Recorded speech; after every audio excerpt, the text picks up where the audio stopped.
আরে রাজু, এই না ওই কেমিক্যালটি রাক্ষসের মুখে চুরে মারবে, তাহলে রাক্ষসটি মারা যাবে। কিন্তু ডাক্তার সাহেব, এই রাক্ষসটি তো আমার থেকে অনেক বড়। এই নাও ফ্লাইং বল, এটা খেলেই তুমি আকাশে উঠতে শুরু করবে। চলো মাম্মি।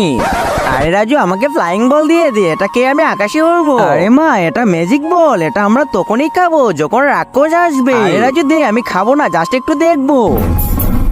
নাম নাম নাম নাম নাম নাম নাম আরে মা, এখনো খাওয়ার সময় হয়নি। নাম নাম নাম নাম নাম নাম নাম নাম। আরে বাহ, আমি আকাশে উঠতেছি। আরে বাহ, আকাশে উঠতে তো অনেক মজা। আরে মা, তাড়াতাড়ি নিচে চলে আসো, কারণ এই ম্যাজিক বলের পাওয়ার শুধু 5 মিনিটের জন্যই থাকে।